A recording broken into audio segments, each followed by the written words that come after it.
students, how are you all? I hope you all are fit and fine. Students, in our previous Hindi class, we have learned about many topics. We have learned ध्वनि,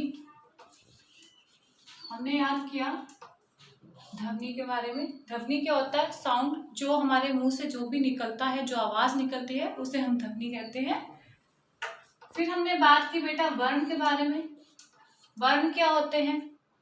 ध्वनियों के समूह को वर्ण कहा जाता है। एक सार्थक समूह को वर्ण कहा जाता है। वर्ण भाषा की वह इकाई है, वह छोटा सा भाग है जिसका और कोई टुकड़ा नहीं किया जा सकता। वर्ण के बारे में हमने बात की थी बेटा स्वर और व्यंजन। वर्ण कितने प्रकार के होते हैं? दो प्रकार के, स्वर और व्यंजन। स्वर वो होते हैं जिनसे हमारी मात्राएं बनती हैं, जिनको हम निश्चित रूप से मात्राओं के रूप में यूज करते हैं। और व्यंजन हमारे वर्ण होते हैं, जैसे कि क। जो क है, हमने सीखा था कि क जो है, अगर हम क अकेला लिखते हैं तो इसमें अ जो है इंक्लूड है। जैसे कि क के नीचे हलंत लगा दे अ। एक्चुअल में जो क है वो ये है। यही सीखा था हमने प्रीवियस वीडियो में। अब तक हमने वर्णों के बारे में सीखा बेटा। अब हम आज का हमारा टॉपिक है शब्द। सो स्टूडेंट्स, वर्णों के सार्थक और व्यवस्थित समूह को शब्द कहते हैं। वर्णों के सार्थक और व्यवस्थित समूह को शब्द कहते हैं। मैम ने ऐसा क्यों लिखा बेटा, सार्थक और व्यवस्थित? क्योंकि हमारे वर्ण तो बहुत सारे हैं। जैसे कि मैंने लिखा गिलास। अगर मैं गिलास लिखती हूं तो इसका एक मीनिंग है, इसका अर्थ है, आप समझ पा रहे हो? यस। अगर मैं लिखती हूं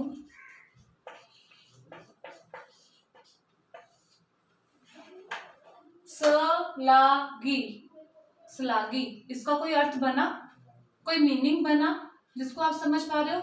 नो। तो सार्थक और व्यवस्थित समूह को ही हम क्या कहते हैं? शब्द। सार्थक और व्यवस्थित समूह का मतलब है जिसका कोई मीनिंग हो, जिसका कोई अर्थ हो।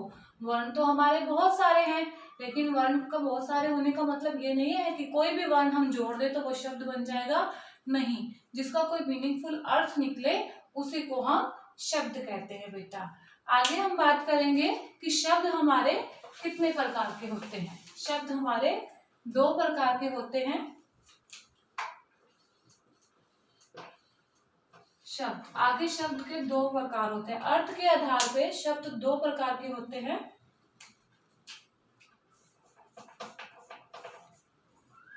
सार्थक और निरर्थक शब्द। सार्थक शब्द और निरर्थक शब्द। अब ये इंपॉर्टेंट बात है बेटा समझने की कि पहले हमने शब्द किसको कहा? वर्णों के समूह को। वर्ण कौन से होते हैं? जो हमारी वर्णमाला होती है, क ख, वो सारे जो भी हम करते हैं उसको वर्ण कहा जाता है, जिनका और कोई भाग नहीं किया जा सकता। आगे है शब्द कितने प्रकार के हैं? दो प्रकार के, सार्थक शब्द और निरर्थक शब्द। अर्थ के आधार पर दो भागों में बांटा है। सार्थक शब्द किसे कहते हैं? सार्थक शब्द वे होते हैं जिनका कोई अर्थ होता है। जैसे कि अभी मैंने आपको गिलास का एग्जाम्पल दिया, घर। ओके, जैसे देखिए अगर मैं लिखूं घर तो इसका कोई ना कोई अर्थ है। घर, ठीक है। बगीचा,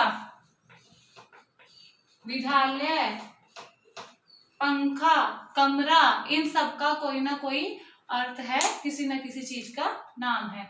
और निरर्थक शब्द क्या होते हैं? जिनका कोई अर्थ नहीं होता। जैसे कि मैं बोलूं रग, घर की बजाय अगर मैं रग बोल दूं तो क्या है? रग कोई शब्द नहीं है, उसका कोई अर्थ नहीं है। उसको हमने इकट्ठा तो कर लिया लेकिन उसका अर्थ नहीं है। It is clear to all? I hope you are getting. See, अब मैं दोबारा से एक बार आपको बता रही हूँ, शब्द किसे कहते हैं? वर्णों के सार्थक समूह को शब्द कहते हैं। सार्थक और व्यवस्थित समूह को शब्द कहा जाता है। शब्द हमारे दो प्रकार के होते हैं, सार्थक शब्द, निरर्थक शब्द। सार्थक शब्द वे होते हैं जिनका अर्थ होता है और निरर्थक शब्द वे होते हैं जिनका अर्थ नहीं होता। ऐसे ही कुछ ध्वनि बोधक शब्द भी होते हैं। अब आप बोलोगे ध्वनि बोधक क्या होते हैं? कुछ शब्द जो होते हैं वो ध्वनि बोधक होते हैं, जैसे कि किन्हें कहा जाता है ध्वनि बोधक शब्द, ये भी मैम आपको बता देते हैं। ध्वनि बोधक शब्द का अर्थ यह है कि सार्थक शब्द और निरर्थक शब्द के अतिरिक्त कुछ ध्वनि बोधक शब्द होते हैं जो बेजान चीजों के लिए यूज किए जाते हैं, जो किसी प्रकार के पशु पक्षियों की आवाज के लिए यूज किया जाता है। जैसे कि बादल, बादल क्या करते हैं? गड़ गड़, तो ये भी एक शब्द माना गया। जैसे कि मेंढक, मेंढक की क्या ध्वनि है? टर टर, लेकिन टर टर वैसे हम कोई कहीं यूज नहीं करते, लेकिन फिर भी हम उसे शब्द मानते हैं जब हम उनकी वो करते हैं। चिड़िया क्या करती है? ची ची, तो ये भी क्या है? ध्वनि बोधक शब्द है। I hope students you all have cleared this topic. If you have any query, then please ask from me. After this video, I have sent a worksheet and you have to complete it very neatly, so that when the school will reopen, I will check it and give you a smile. Thank you and have a nice day.